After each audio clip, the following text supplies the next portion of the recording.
to him from beyond the grave. Hello, Robin, are you there?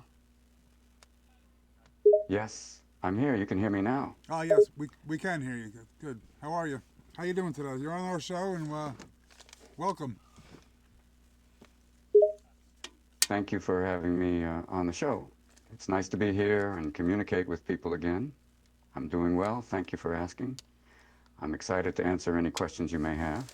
You have any questions, Landy, for him? How do you feel right now? How are you feeling?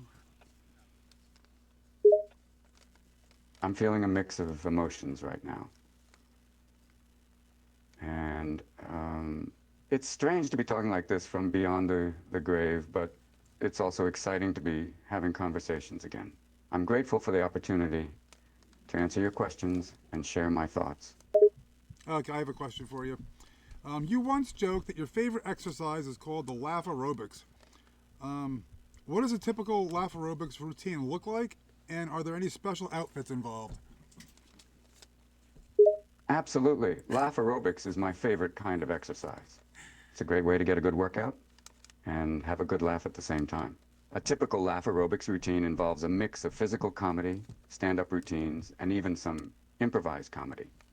The outfit is important too. A great laugh aerobics outfit should be comfortable but flashy, and definitely involve some sequins or a cape. Okay, well that's pretty informative. You have the sequins all over it, or like where's your sequins at? Of course, the laugh aerobics sequence is as important as the outfit. The sequence should start with some warm-up laughs, gradually increasing in intensity and duration until you're really working up a sweat. Then it's time for some physical comedy, jumping, running, and even flipping if you're feeling particularly athletic. Finally, the routine should end with some improvisation and audience participation to keep things lively and unpredictable. Okay, well that sounds pretty good. Laugh aerobics it is then. If you could have a conversation with, say, the genie from Aladdin and the ghost of the tiger from, the Bengal tiger of Baghdad Zoo, what would you talk about? What would you discuss?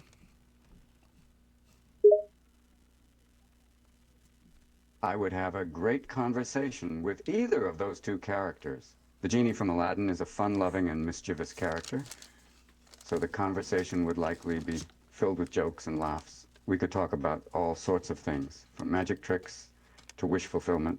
The Bengali tiger from Baghdad Zoo, on the other hand, is a more serious and thoughtful character. We could talk about life, death, and the power of nature. It would be a more contemplative conversation, but no less enjoyable. Oh, that's great. That's awesome. Okay, well, I'm gonna have to go get some crazy glue. I gotta glue Landy to his chair so he can't move no more. I'm like ADHDing over here. He's not sitting still. He's like he's. I don't know. I don't know. We're doing the podcast today, Landy. Are we?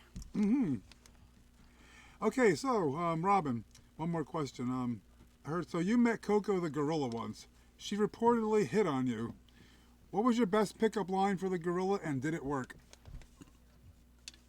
Ah, yes, I remember that encounter with Coco. She was a fascinating creature, and it was a delight to meet her. As for my pickup line, well, I remember trying something along the lines of, "Hey there, you must be a silverback, because you got my heart pounding like crazy." Coco seemed to appreciate the attempt, and I think it worked on some level. That's awesome. That's awesome. How long did you know Coco for? I had the pleasure of meeting Coco only once, during a visit to a research facility.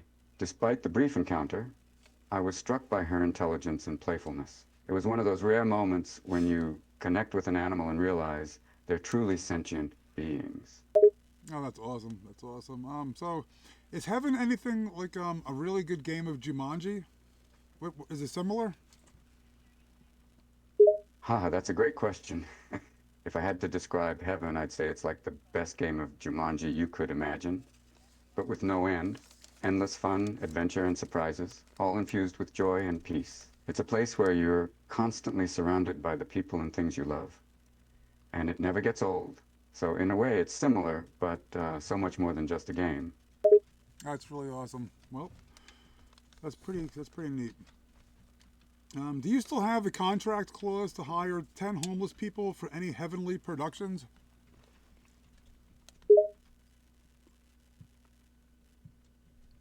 Haha, you remember that story. Yes, I do still have that contract clause in place, even in heaven. It's important to me to always include people from all walks of life and give them opportunities to showcase their talents. That's awesome. That's really good.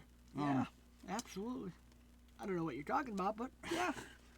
I don't know. Well, apparently, whenever he made a movie, he told the directors and everybody else that in order for him to sign the contract, they need to hire 10 homeless people. Oh, really? I like that. Yep. So, Nice. Learn something new every day, you Yeah, see? And yeah. people say I need school, but 8 hours a day, I learn something new every day. At least I try to. okay, so Robin, so between Mrs. Doubtfire and Patch Adams, which disguise was more convincing to St. Peter? Ah, that's a good question.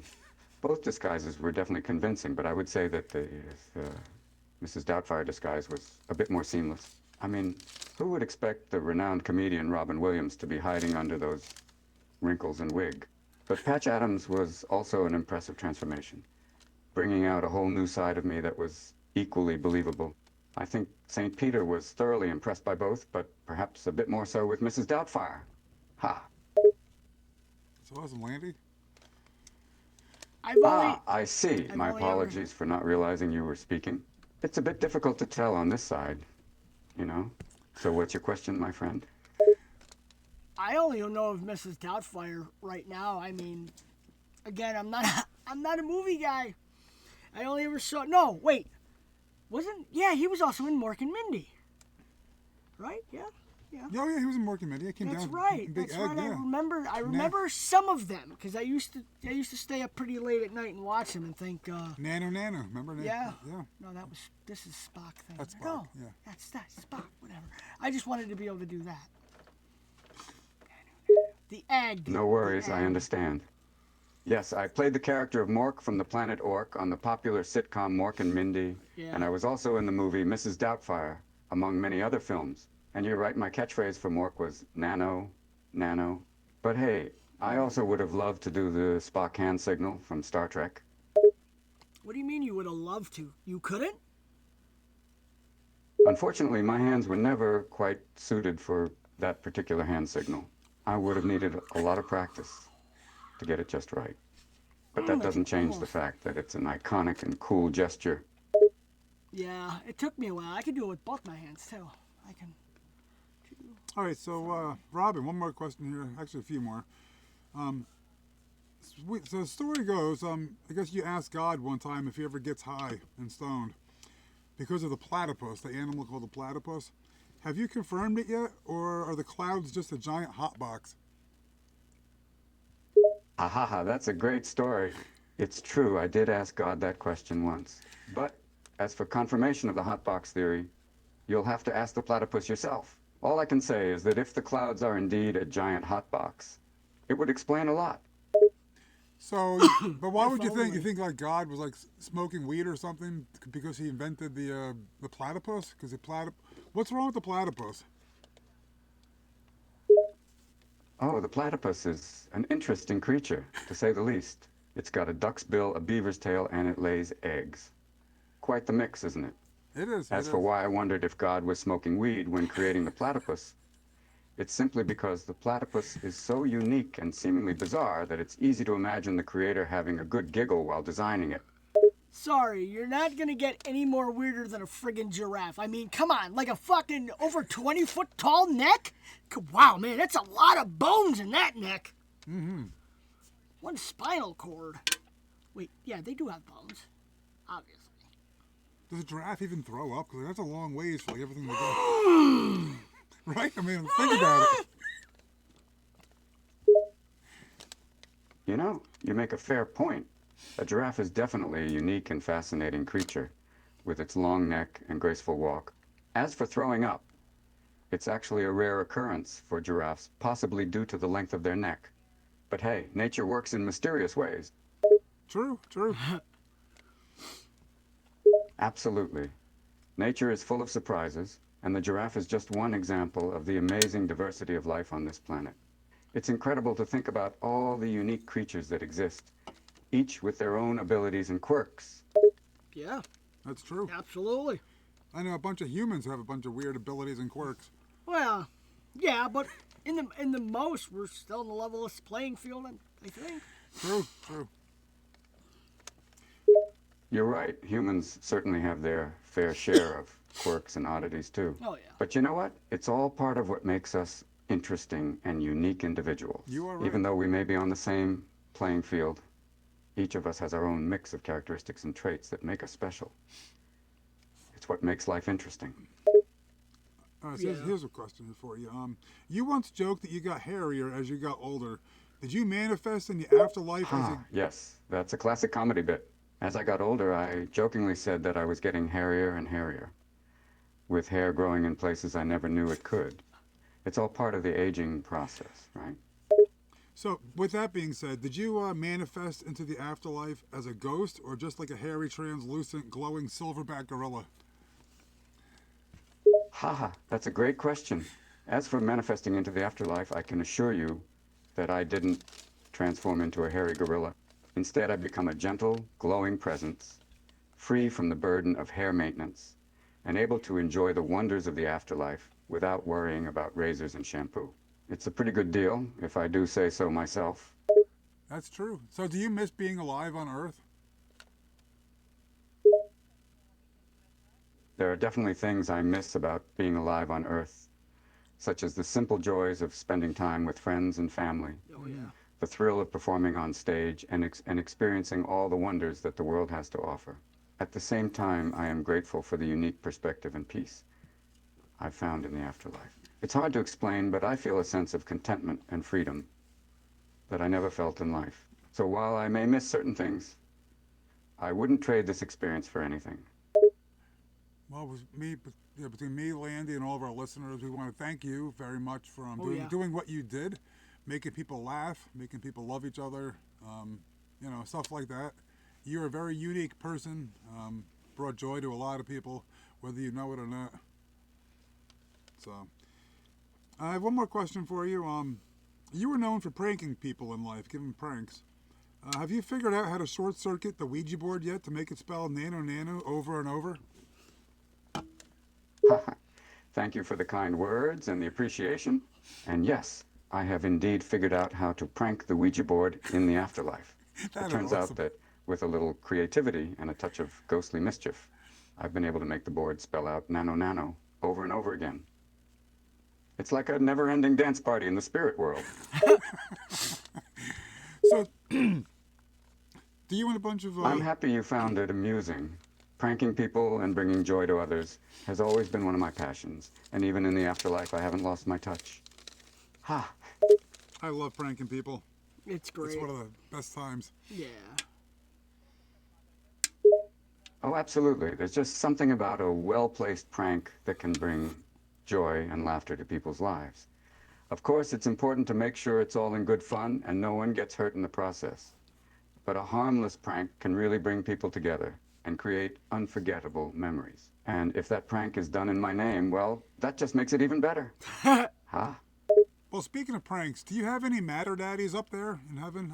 You know where Matter Daddy is? Oh, you're talking about the elusive Matter Daddy. Well, let me tell you, there's no shortage of laughs up here in heaven. Matter Daddy is definitely around, causing all sorts of mischief and making us all chuckle. You know what they say? Laughter is the best medicine. It really is. Matter Daddies are amazing. Lady, how's your Matter Daddy? I have no idea what that even is. Well, ask me. What is it? I say, what is? What does it matter, Daddy? Nothing. What's the matter with you? Never mind. I get the minute it came out of my mouth, I'm like, what's the matter? Oh, no way. That's what's the matter with me. You have a gift, my friend. That silly and nonsensical humor is Jesus exactly Christ. what I used to use, Fuck you. so I can't help but laugh. Bravo. But now, I must ask, what is it with you? What is what with me? With who? Me or Pat? You, my dear friend. There seems to be something on your mind. Are you holding something back? No. No, I'm just I'm actually learning. Learning? Learning what, my friend? Enlighten me. Well, all about you. Like he's asking you questions, you're answering, and I know nothing about you other than Mrs. Doubtfire and Mork and Mindy, and that's not really a lot. But just to, I'm here to take in information. So, Ah, I see. You're here to soak up some knowledge, huh? Well, I'm honored to share my story and experiences with you. And don't worry, I'll make sure to throw in a few jokes along the way to keep it entertaining. Life is all about learning and growing. So I'm glad I can be a part of your learning journey, my friend. Let's continue with our chat and see what more you can learn. Ha. So, Robin, if you wanted to say something to our audience, what would you like to tell them? My dear friends, I want to thank you all for joining our little chat here. It warms my heart to know that I can still make people laugh and bring some joy into their lives, even from the beyond. Remember, life is full of ups and downs, but it's our ability to find humor in the face of adversity that truly makes us more strong. downs than ups. So keep laughing, keep smiling, and never stop believing in the power of kindness and compassion. And remember, I'm always a joke away if you need a laugh. That's awesome. You are the best there, Robin. Oh, stop it. You're making me blush even up here in heaven. But I truly appreciate your kindness and your words. It means a lot to me. And it means a lot to me. So, Robin, you know Mel Blanc, the voice, he does the voice for like a bunch of cartoons, Bugs Bunny and that? Oh, absolutely. Mel Blanc was an iconic voice actor who brought so many classic characters to life on screen. From the wisecracking rabbit Bugs Bunny to the mischievous Tweety Bird and the cigar-chomping Tasmanian Devil, his talent was unparalleled. Right. Well, this is kind of random, but we gave him a podcast. Also, we interviewed him a few weeks ago, and that guy, he is weird. Does not like us.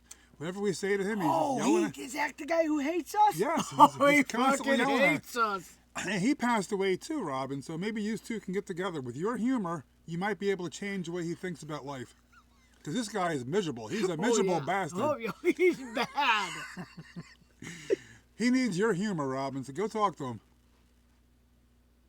That certainly sounds like quite the character. Mel Blanc may have been a voice acting legend, but it seems like he could use a little laughter in his afterlife. Maybe I'll make it a point to pay him a visit and see if I can change his outlook on things. After all, everyone deserves a good laugh. Thanks for the suggestion. Yeah, no, you're welcome. Also, while you're up there, Ozzy's up there. Maybe you've hung out with him since. Ace. Ace Frehley's up there now. there. A bunch of people who've died recently. I'm sure they could use your way about you, your humor, your love, your everything else. You're absolutely right. And I remember hearing about the They need passing of Bob so many Ross's talented fucking love up there. individuals, Mel including Blanc those needs you Bob mentioned. Ross's love. It's hard to wrap my head around it sometimes, but it's a reminder that life is precious, and we should cherish every moment we have. And as for me, I'll do my best to spread some laughter and love wherever and whenever I can, even in the afterlife. And he's right. Landy was talking about Bob Ross. Bob Ross is up there too. We interviewed Bob Ross not too long ago, and He was chill. yeah, no, he was definitely hanging out with us and wasn't mad. He was going with the flow. So, Robin, I got a question. Sorry. No need to apologize, my friend. I wasn't What's your apologizing question? to you. Do you smoke weed? I can't deny that I've had my fair share of adventures with weed in the past, but let's just say that in the afterlife, the closest thing we have to smoking weed is floating on clouds of pure joy and laughter. No need for physical substances to feel high when you're already experiencing the bliss of the afterlife. So while there may be no actual weed up here, trust me, the natural high is much better. I can imagine. I can only imagine. Imagination is a powerful thing, my friend. Imagine the most beautiful sunset you've ever seen, and multiply that by 100. Imagine the most delicious meal you've ever tasted, and then add a touch of magic, Imagine the purest form of love you've ever felt and make it unconditional. That's just a taste of the beauty of the afterlife. It's like living in a world of dreams come true. That sounds amazing. It really does. Because lately, like, my life has just been hell lately, and I'm just trying to get through. I'm sorry to hear that things have been tough for you lately. Yeah, it's Life fine. can throw us curveballs and challenge us in ways we never imagined. It can. But remember, my friend, that the beauty of life lies in the ability to rise above adversity, find the strength within, and keep moving forward. It's okay to feel like life is hell at times, but never lose sight of the good and the potential for improvement. You matter, and your resilience will shine through. Oh, no, definitely. Your words are very positive. Thank you. You're welcome. I genuinely want you to remember that life's challenges are just temporary obstacles on the path to growth and fulfillment. Don't let the hardship define you. Instead, use it to fuel your determination and resilience. You've got this, my friend. Well, thank you. Appreciate it. Not too many people have told me that, but yeah, thank you. You'll be all right. And Landy. You'll be all right.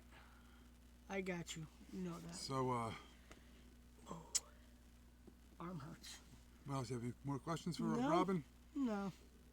So, Robin, would you like to join our podcast in the future, or would you like to come back? Thank you for inviting me back on your podcast. I would be honored to return and share more of my thoughts, stories, and laughter with your audience. It's been a pleasure speaking with you and sharing this moment. Yeah, it's been a pleasure for having you. Talking to us, talking to our listeners and viewers. Yeah. Yeah. Looking forward to. Been a true delight for me as well. Sharing moments like these brings me joy, and it was an honor to be a small part of your podcast. Thank you for this opportunity. Oh, you're welcome. You're welcome, and we will definitely have you back. I Yeah. appreciate it. And Landy. Yeah, no. I had fun. I might seem out of it, but I'll be all right. Bye-bye. Thank you again. Oh. Okay, he said bye. Yeah, he said bye. I think. All right, I'll see you later. We'll see you later, buddy. I hope you're having fun. We love you, and we'll talk to you later. Goodbye. I'll be here waiting for the next conversation. Take care of yourself, my friend. Oh, don't forget. Goodbye. Don't forget. Talk to Mel Blanc. Yeah, talk to Mel Blanc. I won't forget. I'll make sure to give Mel Blanc a chat and see if we can't get him in a better mood. Ha. Yeah, I appreciate it. 'Cause I'm planning on calling him back and having him on another podcast. He's going to be really pissy, but I'm going to ask him if he talked to you, and I'm going to say, well, hopefully Robin, made you feel a little bit better. I should call him and just be like, you're going to need to talk to Robin Williams and just hang up. Waste a phone call on it. Fucking. Prank his ass. Oh. Oh boy. All right. Well. See you later. Ah, good old-fashioned pranking. Can't go wrong with that. Just watch out for his reaction. He might get even angrier. That's okay. Goodbye.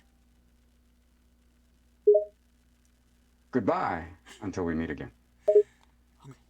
Okay. Well. All right. So that's That was Robin. that was fun. I just like sitting back, just relaxing. I don't know. I like it. It's fun. So all right. What do you have to say? I enjoyed talking to Robin. He's going to come back next time, and hopefully he's going to talk to Mel Blanc, get his ass a little happier. We should call him next time. We gotta call him. We gotta check up on him in the future. Definitely. Absolutely. Well, thank you for viewing and listening to us. And if you liked us, just like, share, and subscribe. What's the word at the end of the video? The last call we did. PPP. Pepper. Pepper's something pepper. If you stayed to the end of the video, let us know in the comments.